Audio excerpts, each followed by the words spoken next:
राम राम जी। जय श्री राम, हर हर महादेव। मैं बाबा रामदास और आप देख रहे हैं खरी खोटी। जैसा कि आपको पता है, मैं पिछले लगभग 1 महीने से मैं इंग्लैंड की यात्रा पे हूँ, ग्रेट ब्रिटेन। तो लगभग अभी मुझे 20-25 दिन और यहाँ रहना है। तो पिछले 10-12 दिन से तो मैं स्कॉटलैंड हूँ। पहले भी हम 4 दिन स्कॉटलैंड रह के गए थे, जब मेरी पत्नी यहीं थी, फिर वो वापस भारत चली गई। तो मैं पिछले 10 दिनों से स्कॉटलैंड में हूं। तो जब यहाँ इंग्लैंड आए थे, तो सब लोगों ने एक ही बात एक सुर में कही थी कि स्कॉटलैंड बहुत सुंदर है, स्कॉटलैंड बहुत सुंदर है, स्कॉटलैंड बहुत सुंदर है भाई। तो मेरे मन में बड़ा कौतूहल था कि इतना सुंदर है तो सब हमें देखना चाहिए। अच्छा, दूसरी चीज ये थी कि जो सदर्न इंग्लैंड है, जिसमें लंदन और अन्य इलाके हैं, वहां तो भीषण गर्मी पड़ रही थी जब हम आए थे। अभी भी है गर्मी, पर अब तो बरसात बरसात हो गई तो थोड़ा मौसम ठंडा हो गया।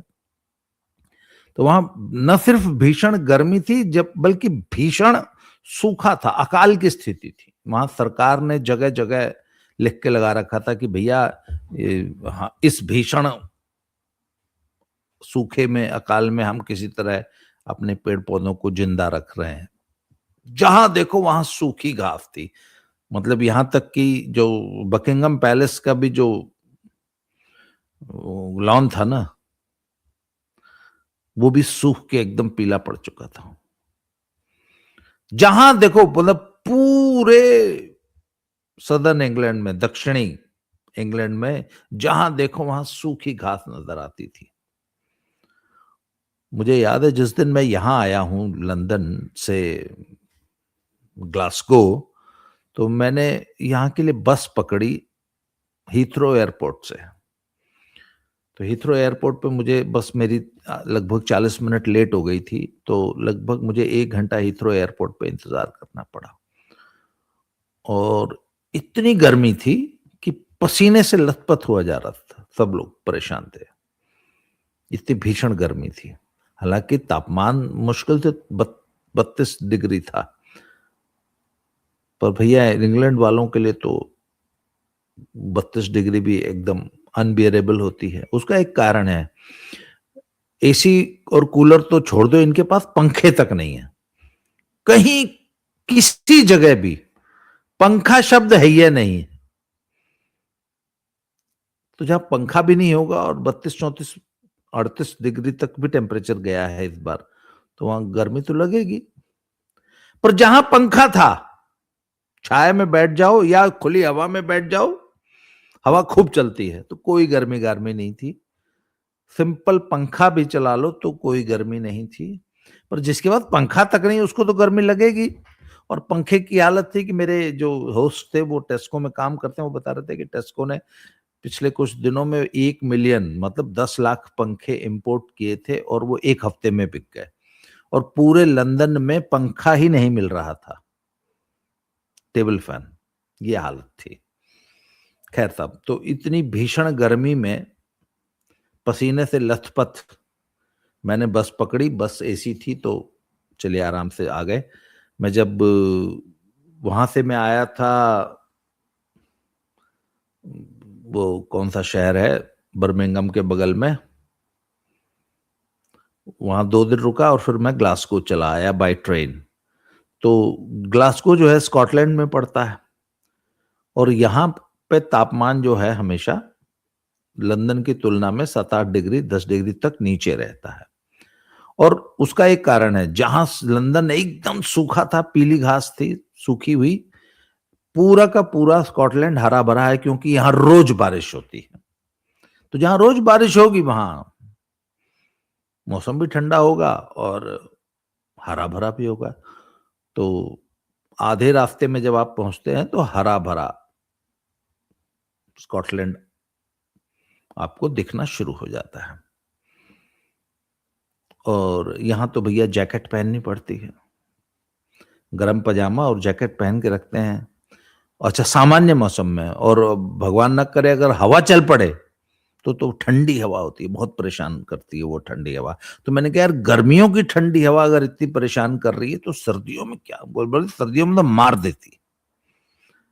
एक और बड़ा फीचर है, स्कॉटलैंड बहुत हरा भरा इसलिए भी है कि गर्मियों में यहाँ दिन बहुत लंबे होते हैं। 5 साढ़े 5 बजे एकदम फर्स्ट क्लास उजाला हो जाता है और रात 9:30 बजे तक बढ़िया उजाला रहता है। 8 साढ़े 8 तक तो धूप चमकती है। तो जब इतना लंबा दिन होगा तो इतनी अच्छी बारिश और सनलाइट मिलती है तो निश्चित रूप से घास ज्यादा होगी, घास खूब हरी भरी होगी। तो पूरा स्कॉटलैंड आपको एक गोल्फ के मैदान की तरह दिखता है। अच्छा, अब मैं हूं घुमक्कड़ प्रवृत्ति का आदमी और मैं वो वाला टूरिस्ट नहीं हूं कि लंदन आए तो सेंट्रल लंदन की 4 इमारतें देख ली, चलो जी हो गया लंदन दर्शन, फिर कॉट्सवोल्ड चले गए, फिर यहाँ चले गए, चलो जी हो गया इंग्लैंड का दौरा, चलो घर वापस ना। हमने तो कसम खा ली थी कि चप्पा चप्पा देख देना है। तो आते ही साहब मैंने क्या किया कि यहाँ पे स्कॉटलैंड में एक स्कॉट रेल का रोवर पास बनता है। 8 दिनों में आप चाहें तो 4 दिन घूम सकते हैं, जितना मर्जी चाहे जिस रेल में घूमिए, या 15 दिनों में 8 दिन। तो भैया 15 दिनों में 8 दिन वाला हमने पास निकाल दिया। उसकी कीमत है 200 पौंड। 1 पौंड है 130 रुपए का। अच्छा, उसके अलावा मैंने एक काम और किया था कि लंदन में जब मैं घूम रहा था तो वहां पे मैंने यहाँ पे 2 डिस्काउंट के पास बनते हैं। एक बस का, नेशनल एक्सप्रेस का, वो 30 पौंड का है, तो उसमें जो है आपको 33% डिस्काउंट मिलता है नेशनल एक्सप्रेस की सभी बसेस में। उसके लिए आपको 60 वर्ष का से ऊपर का होना जरूरी है। तो सफेद दाढ़ी का सबसे बड़ा फायदा तो ये हुआ है। तो बुजुर्गों के लिए ये एक बस का डिस्काउंट वाला पास बनता है 30 पाउंड में और रेल का बनता है शायद 35 पाउंड में। तो वो दोनों पास मैंने बनवा लिए थे, तो उससे मुझे 33% डिस्काउंट मिला और जो 200 पाउंड का मेरा पास था वो मिल गया मुझे 130 पाउंड में। 8 दिन की मेरे पास मोहलत थी, जितना मर्जी रेल में घूमो। रेलें यहाँ की बहुत अच्छी है, इसमें कोई दो राय नहीं। तो साहब हमने उस पास का वो उपयोग किया है कि मैं आपको क्या बताऊं।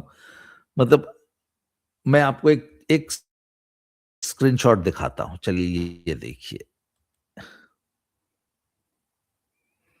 ये गूगल मैप का एक स्क्रीनशॉट है। इसमें मैं यहाँ ग्लासगो से निकला हूं, इन्वर्नेस गया, इन्वर्नेस गया जहां लाल स्पॉट लगा हुआ है, वहां से फिर एबरडीन गया, एबरडीन से ये डंडी होता हुआ वापस ग्लासगो आया बाय रेल। तो एक तरह से मैंने ये मोटे मोटा तौर पे अपना आधे स्कॉटलैंड का एक चक्कर लगा लिया। उसके बाद एक दिन रेस्ट किया और उसमें ये देखिए, इसमें मैं यहाँ से ग्लासगो से शुरू हुआ हूँ और ये जो लाल स्पॉट है ये है मलेग, एक जगह है, एक तरह से आखिरी छोर मान लीजिए, उसके आगे रेल जाती नहीं है। इसके बारे में कहा जाता है कि ये दुनिया की सबसे खूबसूरत रेल यात्रा है। तो मुझे बड़ा कौतूहल था, तब चैट जीपीटी से भी पूछा इधर उधर कि दुनिया की सबसे खूबसूरत रेल यात्राओं में इसका जिक्र है। मुझे बड़ा, आई वॉज वेरी एक्साइटेड कि साहब चलो मलैक चलेंगे, मलैक चलेंगे। तो मलैक से रास्ते में एक जगह है, वहां से एक अन्य रेल रूट करता है, वो ओबान कहते हैं उसको, ओबन। तो मैंने कहा पहले मलैक देख लेते हैं फिर ओबन देखेंगे। तो साहब मैं मलैक गया, लगभग 5.5 या 6 घंटे की जर्नी है मलेक की, और वो आखिरी छोर है, उसके आगे समुद्र है और बहुत ही छोटा सा टाउन है। एक चीज मैंने देखी कि जो, अच्छा इनको हाईलैंड्स बोला जाता है, जो मलेक वाली यात्रा है ना, इसमें लोग कहते हैं कि ये पहाड़ी क्षेत्र है। हालांकि इंग्लैंड के पहाड़ ऐसे ही हैं जैसे हमारे यहाँ राजस्थान में अरावली की पर्वतमाला है ना, बल्कि अरावली की पर्वतमाला तो कहीं कहीं बहुत ऊंची भी है। अरावली की पहाड़ियों से भी छोटी छोटी पहाड़ियां हैं। रोलिंग ग्रासलैंड्स बोलते हैं उनको, बस हल्की ढलान है। अच्छा, पूरे इंग्लैंड के 99.9% खेत जो है वो ढलान वाले हैं। तो शायद इंग्लैंड की सरकार ने अलाउ ही नहीं किया कि किसानों को कि आप उनको प्लेन कर लीजिए। जैसे हमारे भारत में तो सभी किसानों ने अपने खेतों को रोलर, वो ट्रैक्टर लगा के और एकदम प्लेन कर दिया ना। आजकल तो कंप्यूटर से प्लेन करते हैं कि एक तरफ पानी छोड़ो तो आखिरी छोर तक पानी पहुंच जाए। इतना जो कंप्यूटर से प्लेन किया जाता है, लेवलिंग बोलते हैं उसको। पर नहीं, इंग्लैंड के मैंने सिर्फ एक खेत एक इलाके में देखा, वो भी स्कॉटलैंड में ही देखा, जहां खेत जो थे वो प्लेन थे, वो नेचुरल प्लेन थे, किए नहीं गए थे। और बहुत छोटे से इलाके में प्लेन खेत थे, अदरवाइज ढलानदार खेत ही हैं। दूसरी चीज है, खेतों में, ज्यादातर खेतों में पशु चर रहे होते हैं, और कुछ में मक्का की फसल खड़ी थी, कुछ में गेहूं की फसल खड़ी थी। तो सब स्कॉटलैंड हरा भरा था, मैंने आपको बताया। तो जब मैंने सब देखा, और इतना नाम था कि दुनिया की सबसे खूबसूरत रेल जर्नी, और स्कॉटलैंड स्कॉटलैंड स्कॉटलैंड, तो पर मैं आपको ईमानदारी से एक बात बताऊं कि ओ भैया, ऊंची दुकान फीका पकवान, नाम बड़े और दर्शन छोटे। और मैंने तो स्कॉटलैंड अब पिछले 8 दिनों में इतना घूम गया कि एक सज्जन मुझे मिले, उन्होंने बोला कि अरे यार, हम साला इंग्लैंड में पैदा हुआ हूं, और उनकी उम्र थी 70 साल। उन्होंने कहा यार, जिन जगहों पे आप हो आए उस पर वहां तक तो मैं नहीं गया हूं। एक और मुझे वो पंजाबी सज्जन थे, वो मिले, वो कहते मैं 60 साल से यहाँ रहता हूँ, स्कॉटलैंड में ही रहते हैं। कहते मैंने तो इन जगहों का नाम तक नहीं सुना जहां आप घूम के आ गए हो बाबा जी। तो मैंने ऐसे स्कॉटलैंड देखा है। शायद ही कोई माई का लाल होगा जो कह देगा कि उसने मुझसे ज्यादा स्कॉटलैंड देखा है। But I am sorry to say, अगर यही इनका सबसे खूबसूरत इलाका है, तो भैया हमारे भारत की जो खूबसूरती है पहाड़ों की, उनकी तो ये पैर की जूती भी नहीं है। जिन लोगों ने हिमाचल देखा है, या कश्मीर देखा है, या उधर दार्जिलिंग, गैंगटॉक, सिक्किम देखा है, या नॉर्थ ईस्ट के कुछ इलाके देखे हैं, या उत्तराखंड के कुछ इलाके, हमारा तो एकदम सूखा प्रदेश जो लेह लद्दाख है, रेगिस्तान है जो, वो भी इतना खूबसूरत है कि उसकी खूबसूरती आंखों में नहीं समाती। और बहुत से लोगों ने, अभी मैं रिसेंटली गुरेज वैली का एक 5 दिन का ट्रिप करके आया हूं। मैं अब तक गुणगान करता था कि अरे भैया, अगर दुनिया में कहीं स्वर्ग है तो गुलमर्ग है, पहलगाम है, इधर उधर था। पर भैया जब हमने गुरेज वैली देखी ना, तो मैंने कहा भैया, गुलमर्ग तो गुरेज के पैर की जूती भी नहीं। तो वहां पे मेरे एक मित्र थे, वो स्विट्जरलैंड घूमे हुए थे। उन्होंने एक बात कही थी कि यार, ये तो स्विट्जरलैंड भी इसके आगे पानी भरेगा। जी हाँ, गुरेज वैली कश्मीर की इतनी खूबसूरत है। और मैं तो अभी रिसेंट यहाँ इंग्लैंड आने से सिर्फ 15 दिन पहले गुरेज वैली में 5 दिन लगा के आया हूं। तो कल एक मेरे मित्र ने कमेंट भी किया कि आप स्कॉटलैंड घूम रहे हैं। मैंने ऐसे कहीं जिक्र कर दिया, तो उन्होंने कहा आपने एकदम सही कहा कि गुरेज वैली के सामने तो स्विट्जरलैंड भी पानी मांग लेगा, स्कॉटलैंड की तो औकात क्या है। ठीक है, सुंदर है, हरा भरा है, ग्रासलैंड्स हैं, पहाड़ियां हैं, पर ईश्वर ने जो प्राकृतिक सौंदर्य भारत को दिया है, हमारे जो पहाड़ों में जो सौंदर्य है, उसका कोई मुकाबला नहीं। हालांकि अब लोगों ने कहा कि नहीं, आप यूरोप देख के आइए, यूरोप की खूबसूरती आपको अच्छी लगेगी। तो अब मुझे वो भी एक मेरे बकेट लिस्ट में अब एक नाम जुड़ गया था, अब यूरोप भी देखना पड़ेगा। पर स्कॉटलैंड इज गुड, पर तब भारत का जो, हमारा जो हिमालय का जो सौंदर्य है, उसके आगे जीरो जीरो। अगर आप हिमालय की सुंदरता को 100 नंबर देंगे तो स्कॉटलैंड को 0 मिलेंगे।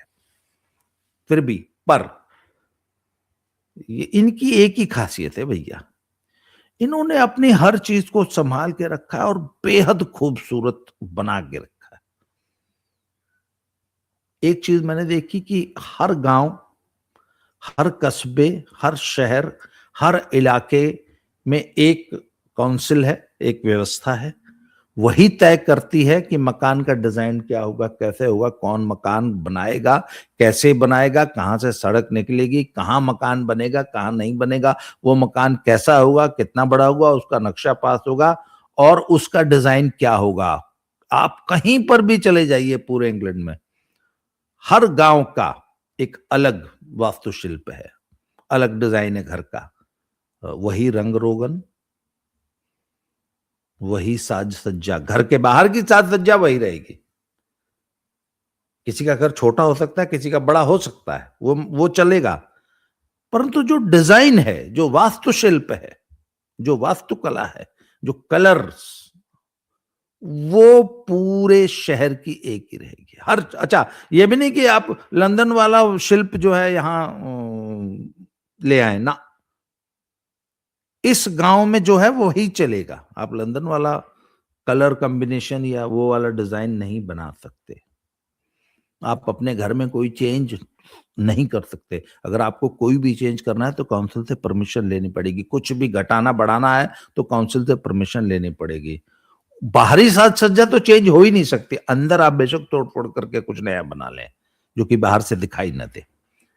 तो इन्होंने हर चीज को व्यवस्थित रख, कोई भी अपनी मनमानी चाहे जहां झुग्गी डाल के नहीं बच सकता। भारत की तो सबसे बड़ी समस्या है, भारत के शहरों की सबसे बड़ी समस्या, कोई भी कहीं भी झुग्गी बना लेता है। सरकारी जमीन देखो, बस 4 ईंट खड़ी कर लो, बन गया घर। 90% दिल्ली ऐसे ही बनी हुई अनप्लैंड है, चाहे जो तो हमारी कोई व्यवस्था ही नहीं। इसके अलावा साफ सफाई, इसके अलावा सभ्यता का हमारे यहाँ मतलब ही अलग है, इनके यहाँ सभ्यता का मतलब अलग है। मैं हमेशा कहता हूं कि मैंने अब तक यहाँ पे, अच्छा एक चीज और देखी, सारा हफ्ता अलग, सैटरडे इवनिंग, फ्राइडे और सैटरडे इवनिंग। मैं परसों की बात है, मैं बड़ा लेट उतरा, मैं गया था वहां, गया था ना जब मलाइक, तो वापसी की ट्रेन में ने मुझे करीब 9:30 बजे ग्लासगो क्वीन स्ट्रीट स्टेशन पे उतारा। तो मैं पैदल पैदल जो है ग्लासगो सेंट्रल तक पैदल चल के आया। तो वहां मैंने देखा क्या हुड़दंग था और क्या मस्ती थी और क्या भीड़ थी। रात को 10 बजे किसी भी रेस्टोरेंट, बार, पब में तिल रखने की जगह नहीं थी। पूरा ग्लासगो जो है सड़कों पे ही था, क्योंकि सैटरडे इवनिंग थी। सारे रेस्टोरेंट भरे हुए थे सड़कों पे। ये रात को 10 बजे भी ट्रेनों में भीड़ थी, लोग भोजन भाजन करके अपने घर लौट रहे थे। तो एक ये भी कल्चर है। पर अच्छा, उस दिन मैंने एक दो युवाओं को उत्पात उत्पात करते, मतलब आपस में हंसी मजाक, हंसी ठट्ठा, जोर से चिल्लाना, बात करना करते हुए देखा पहली बार कुछ लड़कों को। अदरवाइज पिछले 1 महीने में मैंने इंग्लैंड में कभी किसी को जोर से बात करते नहीं देखा। अच्छा, एक दो बार ऐसा भी हुआ कि मुझे एकदम युवा बच्चों से बात करने का मौका मिला या इंटरेक्ट करने का मौका मिला।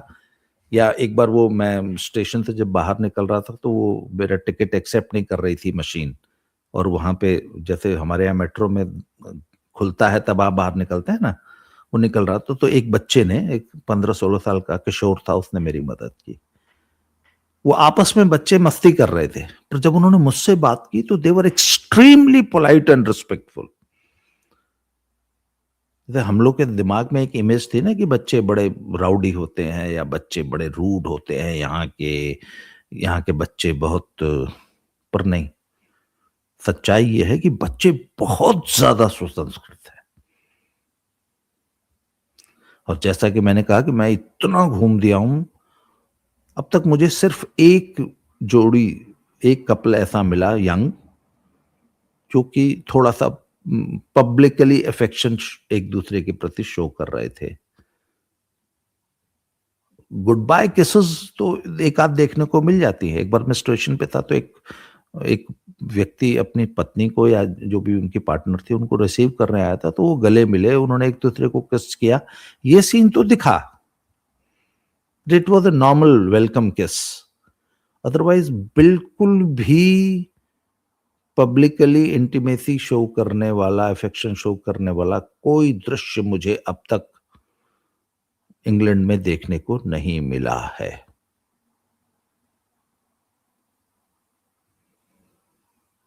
अच्छा, 99% women are dressed very decently. कहीं कहीं थोड़ा बहुत लिटर देखने को मिल जाता है, जैसे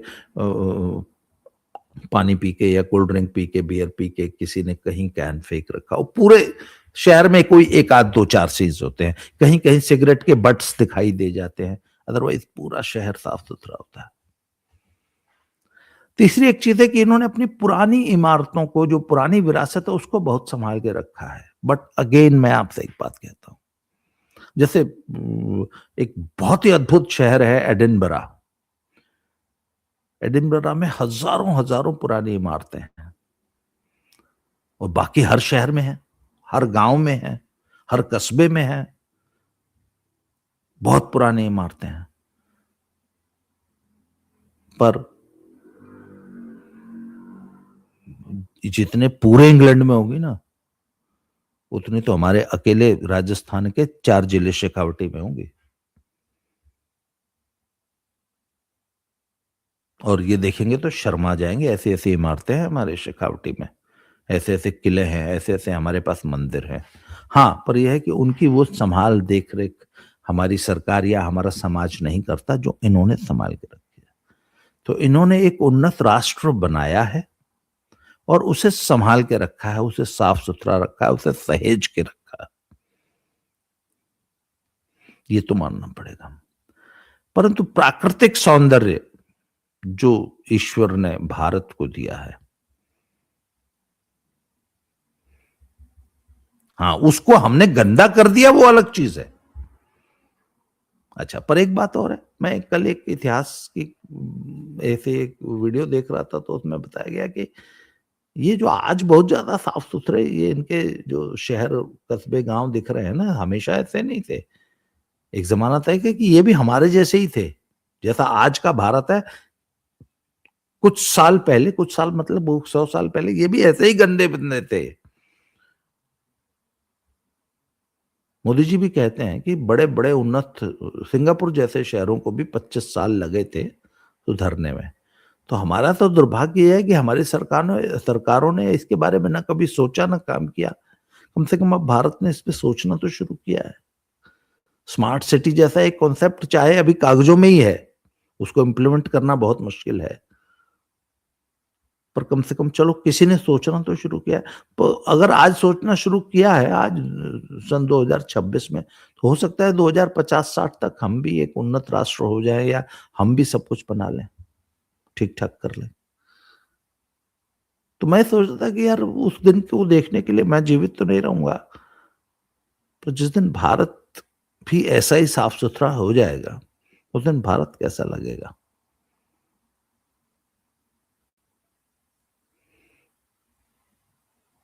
तो मुझे ऐसा लगता है कि जिस दिन भारत, हमारी सभ्यता जिस दिन अपने पीक पे आएगी, या जिस दिन हम भी एक साफ सुथरे उन्नत देश बन जाएंगे, उस दिन भारत को देख के लोगों की आंखों में समाएगा नहीं भारत। भारत इतना समृद्ध राष्ट्र है, बशर्ते कि हम 140 करोड़ भारतीय उसको वैसा बनाने का संकल्प लें। मेरी यात्रा अभी चल रही है, अभी मैं 5-6 दिन स्कॉटलैंड और रहूंगा। अब आज से मैंने तय किया कि मैं स्कॉटलैंड के डिफरेंट सिटीज में जाऊंगा। जैसे आज 4-5 सिटीज मैं आज कवर करूंगा, अगले सिटीज और छोटे छोटे जो कस्बे गांव हैं वहां जाऊंगा, और अगले 5 दिनों में मैं 20-25 स्कॉटलैंड के शहर कवर करूंगा। जैसे जैसे मैं जो कुछ देखूंगा आपसे बताता रहूंगा। आज के लिए इस वीडियो में इतना ही। दोबारा मिलते हैं जी। Thank you very much. जय श्री राम, हर हर महादेव।